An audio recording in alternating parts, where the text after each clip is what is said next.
kita komentari nih, sebetulnya kalau kita lihat tadi para capres-cawapres ini melakukan pemeriksaan begitu satu-satu surat suara. Sebetulnya tuh seberapa penting sih untuk dilakukan pemeriksaan seperti ini? Kan Kompas sudah melakukan ataupun memiliki pengalaman yang begitu panjang dalam pemilu dari periode ke periode. Apakah proses memeriksa surat suara oleh capres-cawapres ini langkah yang selalu dilakukan dan penting untuk dilakukan?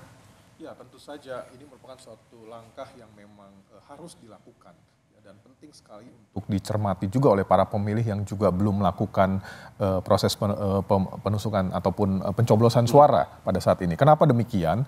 Karena ada dua hal yang bisa terjadi di dalam kertas suara itu.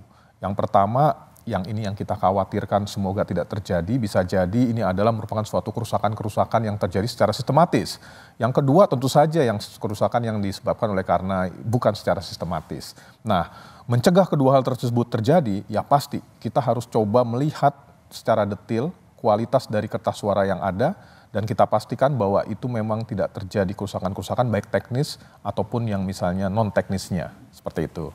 Ya. Berarti memang bukan hanya capres dan cawapres yang memeriksa surat suara, tapi siapapun warga itu memang berhak ataupun memang sebaiknya memeriksa terlebih dahulu dari masing-masing surat suara, begitu ya Mas? Iya, benar sekali. Ya, kita sebagai pemilik hak pilih ya yang akan menggunakan hak pilihnya dan kita percaya bahwa apa yang akan kita pilih nanti akan kita lakukan setelah kita melihat semuanya prosedur maupun kertas suara yang kita akan tusuk itu benar-benar sesuai dengan yang sebenarnya.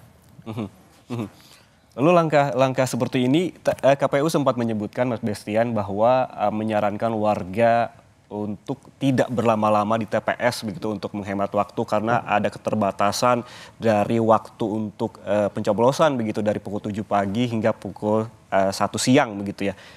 Sehingga warga ataupun masyarakat disarankan untuk tidak berlama-lama di TPS.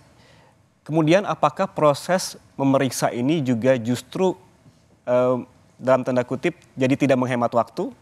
Ya, ini adalah bagian dari risiko yang harus dilakukan. Tapi Anda bayangkan juga bahwa dari sekitar 300 sampai 350 pemilih yang akan menggunakan hak pilihnya di sebuah TPS, seandainya satu pemilih akan menggunakan waktu sekitar 10 menit saja untuk melakukan hal tersebut, sudah 3.000 menit yang akan dihasilkan dalam sebuah TPS itu.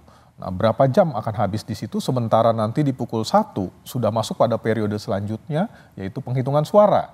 Nah, dalam hal ini memang di satu sisi akan mengambil waktu, tetapi di sisi lain ini adalah suatu hal yang memang tidak boleh juga dikesampingkan. Kalau yang dilihat oleh Litbang Kompas begitu, biasanya tuh para pemilih itu dengan waktu yang dari jam 7 pagi sampai pukul 1 siang itu selalu terkonsentrasi di jam berapa atau memang sekarang itu pemetaannya tuh sudah berjalan dengan sedemikian strategis begitu sehingga tidak ada yang berkumpul banyak di jam-jam tertentu begitu? Iya, kalau kita cermati ketika TPS dibuka pukul 7 sampai dengan pukul 12 katakanlah seperti itu, jam-jam tersibuk adalah pukul 8, ya, 8 sampai 9 seperti yang dilakukan oleh para calon presiden dan pasangannya kali ini. Nah, selanjutnya sampai dengan jam 10 itu relatif mencapai posisi 8 sampai 10 itu posisi puncak dan setelah pukul 10 sampai 12 itu cenderung menurun. Gitu. Oke, ini tampaknya Mas Bestian masih banyak PR yang harus dikerjakan pada hari ini, masih panjang. Ya, panjang sekali. Dari mulai pencoblosan nanti juga akan ada quick count, besok juga ada, nanti malam ya ada exit poll juga yang keluar data-datanya begitu komplit yang dilakukan oleh Litbang Kompas. Ya, paling tidak kan ada 3 proses yang kami lakukan. Pertama adalah kita sudah menyelesaikan sepanjang 5 tahun ini yang namanya survei pra-pemilih dan kita sudah tuntaskan itu. Kemudian yang kedua hari ini dan yang ketiga hari ini juga kita harus tuntaskan, kita melakukan yang namanya hitung cepat dan juga melakukan exit poll. Akan kita cermati semuanya hasilnya nanti setelah pukul 3 sesuai dengan waktu KPU 2 jam setelah tuntasnya penghitungan suara. Nah, kita bisa lihat nanti hasilnya untuk exit poll dan untuk quick count sendiri yang akan dipublikasikan juga di Kompas TV, Kompas ID dan juga Kompas produk lainnya, termasuk media sosialnya tentunya. Dan kemudian exit poll, Anda bisa melihat juga di situ, menarik sekali melihat kenapa orang memilih, apa dasarnya, siapa yang dipilih, latar belakang apa dia. Nah, itu semuanya akan tersajikan secara lengkap di dalam exit poll kami yang biasanya kami lakukan setelah orang melakukan proses pencoblosan suara. Dari situ kita akan didekati oleh para interviewer kami dan ditanyakan perilaku pemilihnya, apa alasannya, dengan beberapa pertanyaan yang ada di situ, dan dari situ masuk ke dalam ruangan analisis kami, akan tersajikan secara cepat dari semua apa yang didapat di lapangan, sehingga sekali lagi menempatkan bahwa pemilu ini oleh Kompas punya komitmen untuk menempatkannya sebagai pemilu yang berkualitas dan juga mencerahkan. Selalu digarisbawahi ya. Selalu digarisbawahi itu. Mencerahkan gitu. Mencerahkan, berkualitas dan juga mencerahkan. Kemudian secara teknis apa yang berbeda yang dilakukan oleh tim dari Litbang Kompas terutama yang di lapangan, mengingat saat ini tuh teknologi lebih maju, ada smartphone juga dan juga bahkan untuk rekapitulasi nanti akan ada sirekap dari KPU, begitu tentunya Kompas juga memiliki teknologi-teknologi lain yang yang canggih begitu, mengingat ataupun dibandingkan dengan pemilu-pemilu di periode sebelumnya. Apa yang membedakannya, terutama di teman-teman di lapangan? Iya, pada kali ini juga kami melakukan suatu proses pemantauan langsung, bukan hanya dalam konteks penghitungan cepat, tetapi yang namanya hitung langsung ya. Itu yang dilakukan dari nanti masing-masing TPS yang terpilih.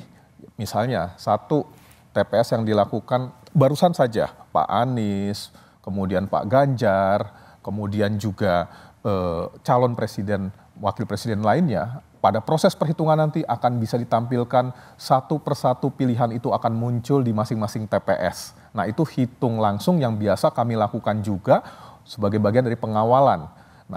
Itu pun juga kami lakukan di wilayah-wilayah yang tidak terjangkau. Anda bisa bayangkan bagaimana di kawasan Sangir Talaut kita punya orang yang memantau langsung prosesnya dari waktu ke waktu. Kemudian di Natuna kami punya, di Pulau Rote kami juga punya, di perbatasan antara Malaysia dan Indonesia kami juga punya tenaga di sana yang akan melaporkan secara langsung di masing-masing TPS yang terpilih itu. Bukan hanya untuk hitung cepat saja, tetapi hitung langsung. Setiap penambahan suara dari satu persatu pemilih pada saat proses penghitungan dapat dilihat secara langsung di sana.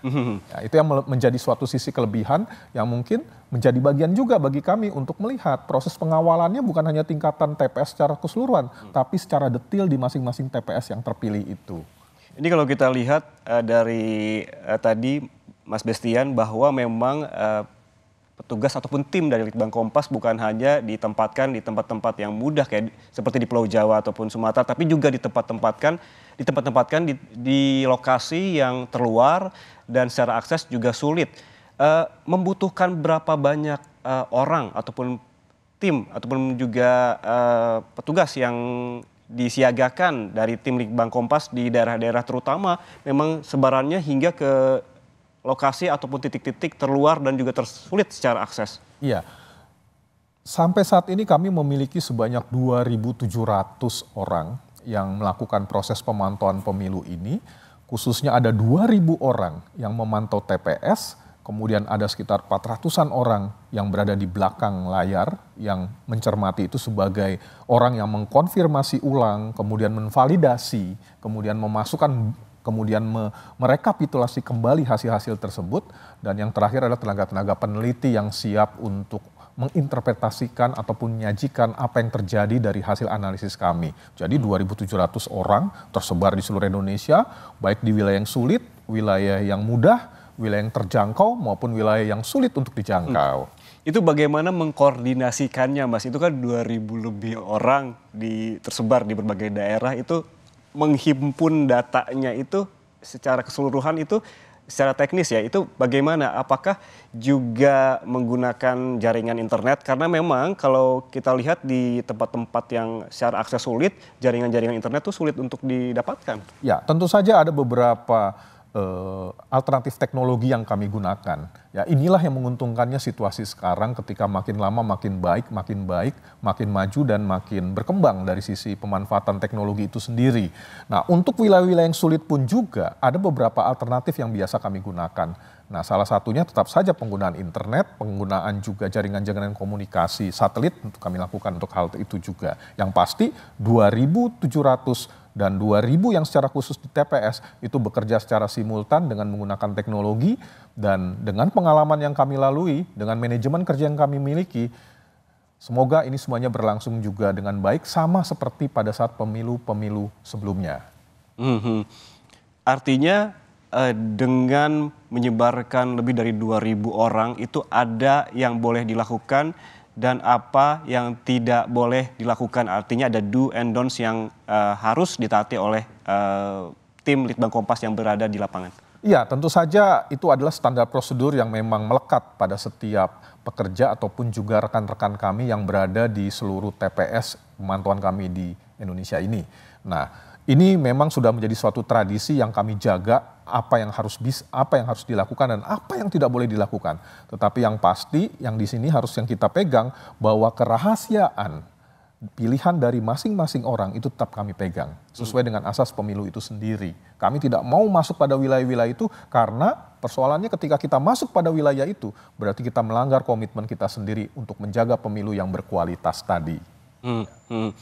Lalu bagaimana Mas Bestian menerapkan aturan-aturan itu agar tetap ditaati, apalagi terkait dengan kerahasiaan ya, itu sangat sensitif sekali. Bagaimana agar disiplin itu ada di masing-masing tim Litbang yang ada di lapangan? Ya, kami memang telah terbiasa melakukan hal tersebut dari rangkaian survei-survei yang kami lakukan sebelum-sebelumnya, termasuk pengumpulan tenaga, kemudian bagaimana mekanisme komunikasinya, kemudian apa yang harus dilakukan, apa yang tidak boleh dilakukan, kemudian menjaga kerahasiaan dari segenap jawaban ataupun juga respon yang dilakukan oleh para interviewer ataupun para pemilih yang ada di seluruh Indonesia. Nah, mekanisme itu dilakukan secara berjenjang dan kami terus-menerus melakukan suatu proses pelatihan. Ya. Dan memang inilah yang menjadi keutamaan dari pekerjaan ini, yaitu bagaimana kredibilitas itu tercapai ketika kita harus mempertahankan semua bukti-bukti ataupun kerahasiaan-kerahasiaan yang merupakan jawaban dari masing-masing pemilih di negeri ini.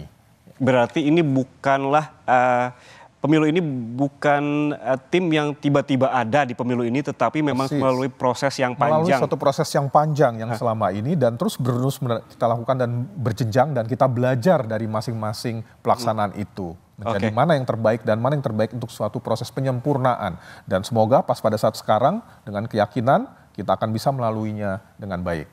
Oke, berarti memang persiapan itu sangat penting untuk dilakukan ya. Saudara jangan kemana-mana karena menuju kotak suara masih akan kembali sesaat lagi. Tetaplah bersama kami.